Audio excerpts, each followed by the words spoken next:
Hello dear friends, अगर Kuwait देश में आप आ रहे हो तो कुवैत देश में बहुत सारे हॉस्पिटल्स हैं, सरकारी और प्राइवेट्स।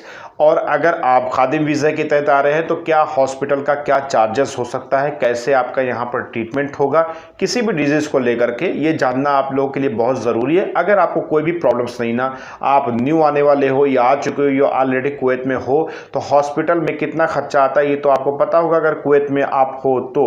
लेकिन अगर नहीं हो तभी ये जानकारी आपको होना ज़रूरी है अगर आप न्यू फ्रेशर के रूप में हो तो कुवैत में हॉस्पिटल जिस तरीके से अपने इंडिया में सब पीएससी वगैरह होती है, जैसे कि नॉर्मल एक एरिया का एक हॉस्पिटल होता है छोटा छोटा, यानी कि आप पहले फर्स्ट एड के लिए उसमें जाते हो, फिर कोई डिजीज़ होती है तो वो रिकमेंड करते हैं कि नहीं, आप रिफ़र कर देते हैं कि फलानी हॉस्पिटल में आप जाओ। उसी तरीके से कुवैत में भी हॉस्पिटल यानी कि एक मंतका होता है, यहाँ पे एक गाँव होता है, जैसे मान लीजिए दाइया है, दशमान है, कासिया है, मंसूरिया है, ये सब छोटे छोटे एक एरिए होते हैं। उस एरिया में एक हॉस्पिटल होना बहुत ही ज़रूरी होता है। और उस एरिया में जो भी होगा, यानी कि जो भी एम्प्लॉय होगा, चाहे वो कंपनी में हो चाहे वो खादिम वीज़े के तहत हो, अगर उसके पास सिविल आईडी कार्ड मंसूरिया का है तो वो मंसूरिया हॉस्पिटल में ही जाकर के अपना ट्रीटमेंट करवाएगा। सपोज़ करिए कोई डिजीज़ ऐसे है, मान लीजिए कि बहुत से लोगों को पथरी का दर्द उठाता है, बहुत से लोगों को सर्दी जुकाम बुखार खांसी हो गई, किसी को कोई बीमारी हो गई या किसी को कोई बीमारी थी नहीं, यहाँ आकर के उसको कुछ प्रॉब्लम्स हो गई, तो ऐसी कंडीशन में हॉस्पिटल की कैटेगरी वही है कि जिसमें आपका अकामा सिविल आईडी जिस मंतके का होगा उसी मंतके में आप जाकर के अपना ट्रीटमेंट कराओगे। अगर उस हॉस्पिटल को लगता है कि मेरे यहाँ ये फैसिलिटीज़ नहीं ना, तो ऐसी कंडीशन में वो आपको दूसरे हॉस्पिटल में रिफ़र कर देते हैं। ऐसी कंडीशन में वहाँ पर आपका एक्सरे अल्ट्रासाउंड वगैरह सब कुछ होता है। अब हम बात कर लेते हैं कितना खर्चा आता है और उसको कैसे वसूले, इसको भी मैं आपको आगे बताऊँगा। अगर आपका देखा जाए तो अगर आप खादिम वीज़े से बिलोंग करते हैं तो जिस तरीके से इंडिया में पर्ची कटती है उसी तरीके से यहाँ पर भी एक पर्ची कटती है। उसका कास्ट जो होता है उसकी मतलब कि 1 दिनार उसकी कास्ट ली जाती है। 1 दिनार पहले उसको दिनार डालते थे मशीन से तो पर्ची निकल आती थी, अभी वो कैनेट हो गया क्योंकि ये कोरोना और महामारी की वजह से अब एटीएम से ट्रांजैक्शन करते हैं 1 KD का। अगर आपके पास एटीएम नहीं ना तो ऐसी कंडीशन में थोड़ा बहुत इधर उधर करना पड़ता है, फिर जाके आपका पर्ची निकलती है। वो एक तरीके से आपका नंबर होता है कि इतने नंबर बाद आपका नंबर आएगा। तो ऐसी कंडीशन में 1 दिनार होता है खादिम वीज़े का। इसी तरीके अगर आपके पास शून का वीज़ा है तो ऐसी कंडीशन में वहाँ पर आपको वही चार्जेस जस्ट डबल करना पड़ता है। 2 KD का आपका चार्जेस लिया जाता है शून वाले का। तो शून वाले का 2 KD का लेंगे तो आपका डॉक्टर का पास के नंबर आ जाएगा, फिर आप जाकर के वहाँ पर ट्रीटमेंट यानी कि डॉक्टर को दिखा सकते हो, अपनी प्रॉब्लम्स बता सकते हो, जो मेडिसिन लिखेंगे वो फ्री ऑफ कास्ट दोनों को दी जाएगी।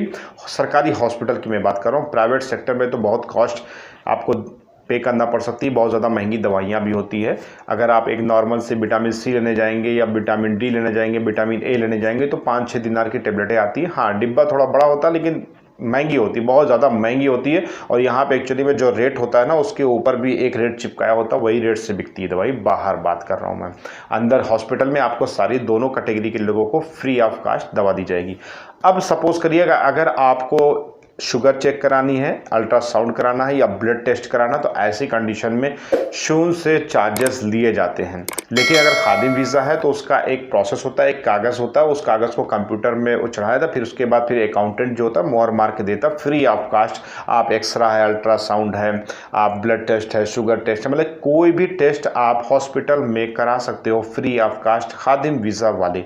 लेकिन अगर शून्य वाले हैं तो उनको 10-10 दिनार, 8-8 दिनार, 12-12 दिनार अलग अलग जांच के अलग अलग कैटेगरी के हिसाब से पेमेंट देना पड़ता है, तब जाकर उनकी वो जांच होती है, फिर उनका वो ट्रीटमेंट होता है। हाँ, अब बात कर लेते हैं ये पैसे को कैसे वसूलें। दरअसल जब भी आप कंपनी के वीज़े से आते हैं या हाउस के वीज़े से आते हैं तो उसमें आपका मेडिकल भी इंक्लूड रहता है, यानी कि जहाँ पर आप जा रहे हो, जैसे कंपनी में जा रहे हो तो कंपनी को मतलब कि जो भी प्रॉब्लम्स होगी तो कंपनी आपका मेडिकल का वो खर्चा देखेगी। तो ऐसी कंडीशन में उसको आप बिल फतूरा वगैरह दोगे, फतूरा बोलते हैं यहाँ कुवैत में बिल को, और उसको जब दोगे तो कंपनी आपको तब पेमेंट दे सकती है। इसके अलावा हाउस में भी एक कैटेगरी है, अगर आपका बाबा खुद जाता है यानी कफील खुद जाता है तो आपको पेमेंट देने की ज़रूरत ही नहीं ना, वो खुद देगा जहाँ देना होगा, बस आपको अपने हाल को बताना पड़ेगा और आपका ट्रीटमेंट हो जाएगा।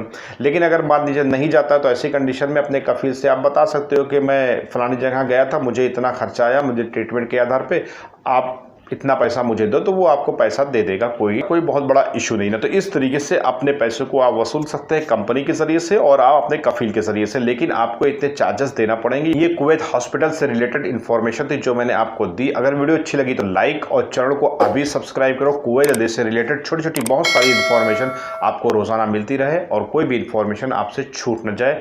और जागरूक रहिए, होशियार रहिए और अपडेट रहिए। मिलते हैं नेक्स्ट वीडियो में, तब अपना ख्याल रखिए, दुआओं में याद रखिए।